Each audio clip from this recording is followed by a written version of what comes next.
I the a-hole for not splitting my college fund with my dad's affair child? Plus update. Original post. My father dropped a bombshell in our family last year when he revealed that he had a secret son from an affair years ago. After my mom found out about the affair at a time and gave him an ultimatum, he cut things off with the mistress and she moved away. Until last year when she introduced him to their son, Hank, 14 male. I don't really care about his sudden desire to be a father, considering he didn't show any regard for the rest of his family when he broke the news. Thank God my mom divorced him. And now neither my brother Connor, 18 male, my sister Sophia, 15 female, nor I, 23 male, want anything to do with him. Here's the thing. We have a shared college fund that my mom's parents set up for us when we were little. My parents contributed almost half of the money, and my maternal grandparents contributed the other half.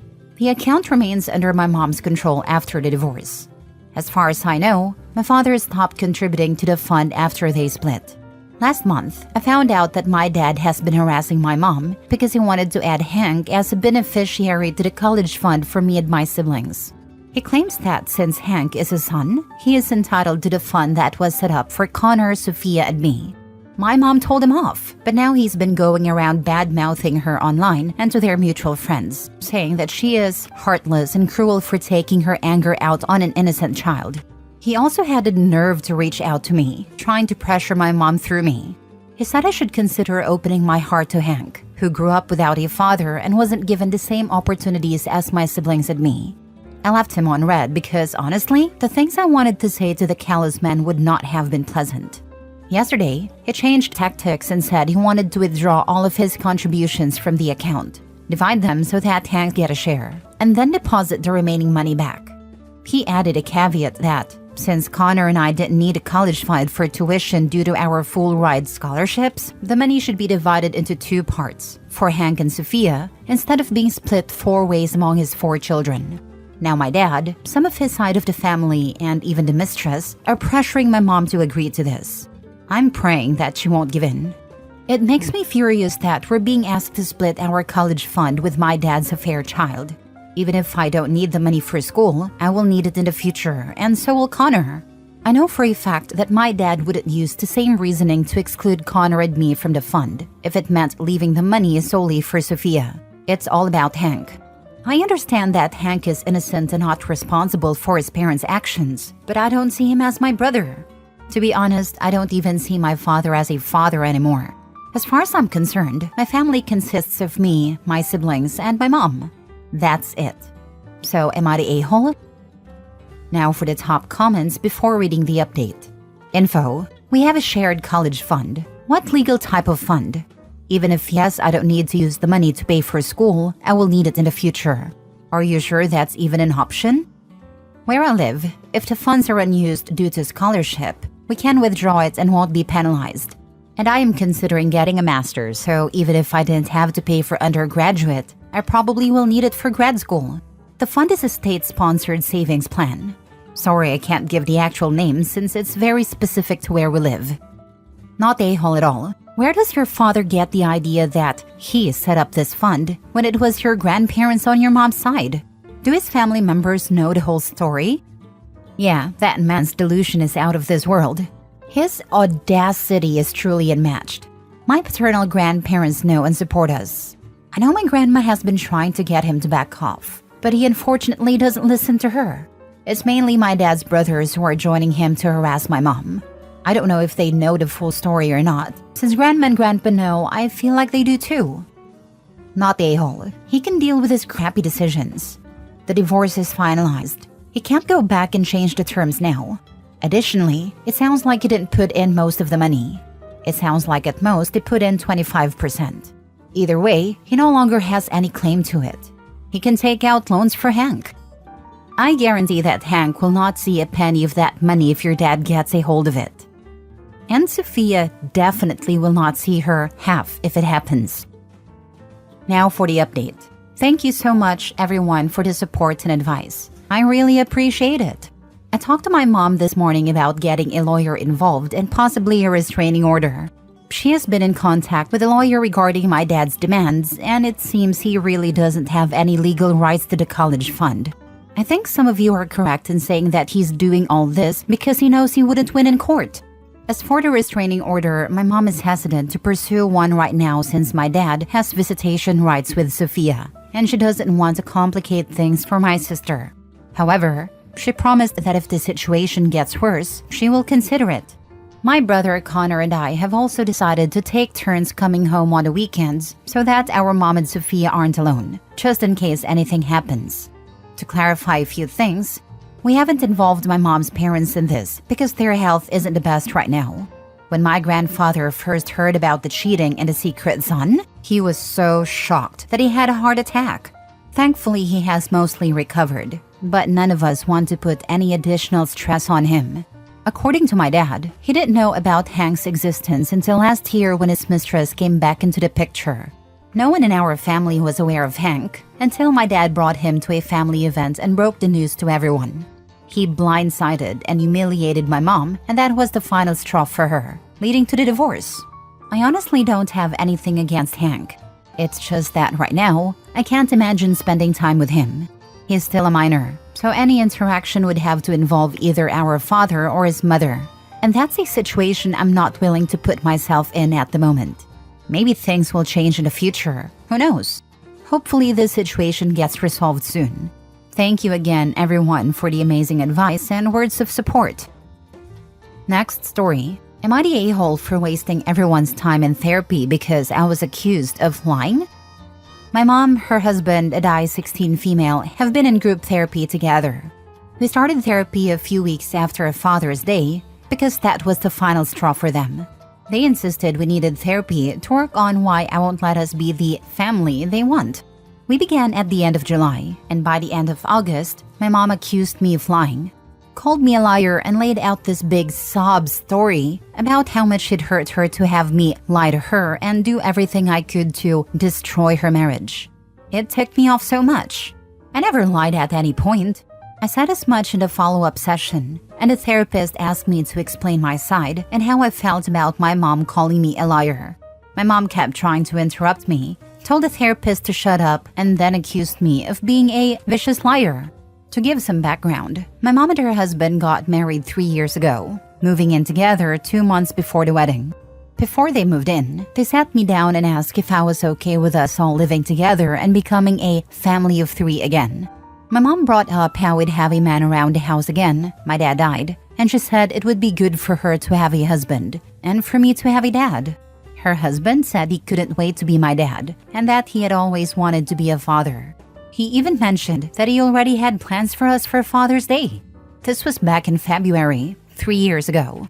I told them I wasn't okay with that. I don't want another dad, wouldn't let him be my dad, and was not going to spend Father's Day celebrating someone who isn't my dad. They just laughed it off and proceeded as if everything was fine. But every year since then, Father's Day has been a struggle because I refused to spend a day with him, and both he and my mom have tried to make it happen.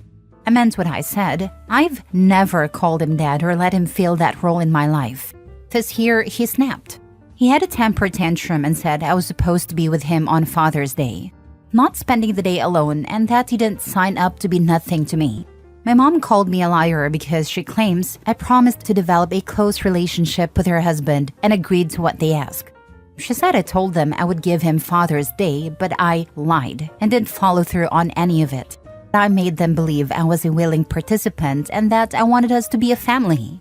It ticks me off because I never said what she claims. I even repeated exactly what I said back then. The therapist couldn't get my mom to apologize, and she has no control over the sessions, where my mom and her husband dominate the conversation. So I just stopped talking and would zone out during the sessions. They only noticed this 2 weeks ago. When they confronted me, I spoke up again after more than a month of staying silent in therapy, confirming that I wasn't listening. Last week, I told them I was done engaging because I was owed an apology for being called a liar. Now my mom and her husband are angry, saying I'm wasting everyone's time by not participating. Am I the a-hole? Not the a-hole. I'm surprised the therapist is still taking the sessions. They must need the money pretty badly. Your parents, like so many before them, aren't after therapy, where you have to work on your own issues. They want a wizard who can change reality for them, and maybe change you for someone who wants to call your mom's husband Dad. Good luck with it all. The therapist is pretty young, so maybe she's new and doesn't want to fail at one of her first set of clients. Otherwise, I don't get why she'd keep us either, when she was literally told to shut up. And not in a nice, I got this way, but like legit shut up, we're talking kind of way. She seems really sweet. I think she's probably a good therapist, but maybe she lacks the confidence and experience to really tell them to shut up or to fire us. She does try, but my mom knows how to be loud and talk over people. The therapist being so young and new might be why she was chosen. I didn't think of that, but it does make sense with everything. Next story. Am I the a-hole for not asking my grandparents to include other kids in my house when we visit the water park? I, 16 male, live in a pretty chaotic household. After my dad passed away, my mom remarried. Her husband already had 2 kids from a previous relationship who are now 12 and 11.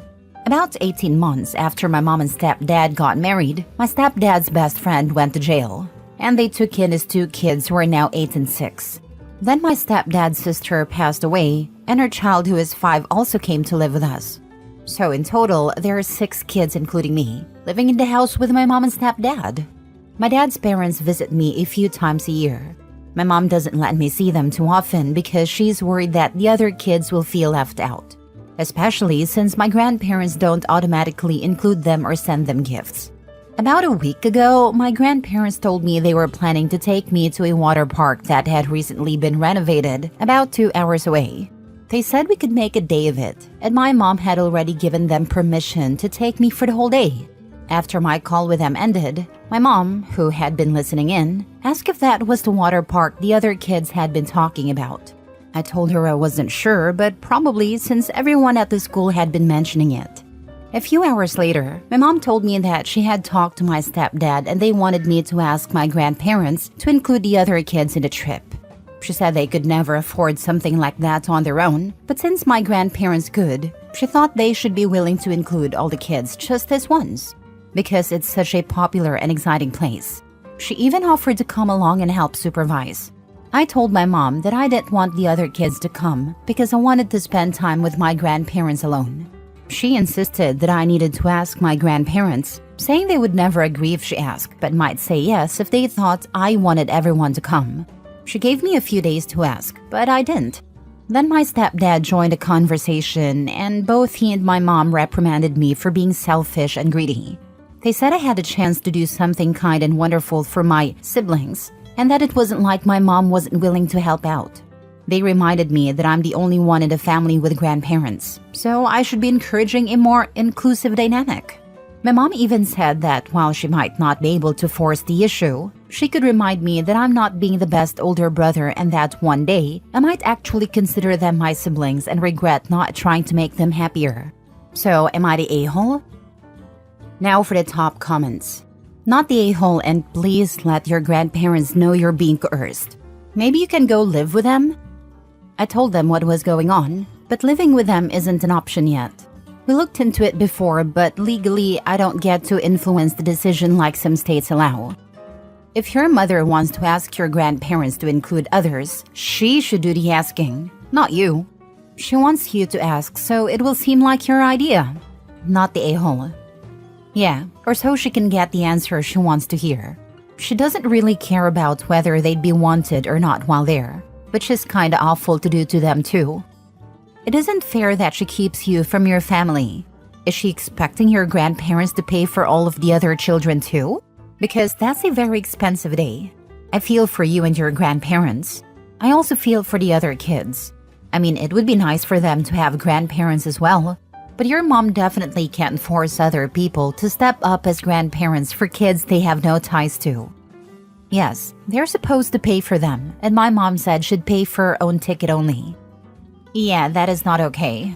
And you know what's crazy? Your stepfather didn't offer any physical or financial help, and they are all his kids/friends' kids. He sounds like a mooch. Last story. Am I the a-hole for sending my son to rehab against my ex's wishes, even though I have sole custody? Okay, so I, 34 female, have sole custody of my 14-year-old son, Liam. Lately, things have been really hard. He's been acting out a lot, skipping school, shutting down emotionally, and I recently found out he's been drinking and experimenting with pills. When I discovered that, it hit me like a ton of bricks. I'm a recovering alcoholic myself, been sober for 4 years now, so this news sent me into panic mode. I did what I thought any parent would do. I started looking for help. I talked to a few counselors and eventually found a rehab program that also addresses mental health issues for teens. I thought this could really help Liam before things get worse. The problem is, when I told my ex, 38 male, he completely lost it. We don't exactly get along, one of the reasons I have sole custody, but we do share visitation. When I told him about Liam and a rehab, he said I was blowing things out of proportion. He basically thinks Liam is just experimenting, and that is normal teenage behavior. He told me rehab would traumatize him, that it's too harsh, and accused me of projecting my own issues onto our son. I sort of understand where he's coming from. I know he doesn't want to see Liam go through something difficult, but at the same time, I can't just sit by and watch things get worse without doing something. I've been there. I know how addiction starts. My gut tells me I'm doing the right thing by getting him help now, before it's too late. Anyway, I went ahead and enrolled Liam in a program last week. My ex is furious. He's been calling and texting constantly, telling me I'm making a huge mistake, and that Liam will end up hating me for it. He's even threatening to take me to court to fight for custody. Honestly, I'm a wreck. Part of me feels like I might be overreacting. Like maybe I should have tried other approaches first, or at least involved his dad more in the decision. But I'm just scared, you know? Scared for Liam, scared of what could happen if I do nothing. I just don't know anymore. So am I the a-hole for sending my son to rehab without my ex's approval, even though I have full custody? Should I have listened to him more? Not a-hole. You need to do what you think is best for your son. It may be hard for him and for you now, but for sure it will get better in the future. Good luck to you and your son. Thank you so much. I only want the best for him. He is my world. You definitely are doing the right thing. Your ex threatening to go for full custody is going to look bad for him. The court will be like, you want full custody of your child because he's getting the help he needs? If you are concerned, just keep a timeline with how the issues escalated and your communication with your ex about the situation.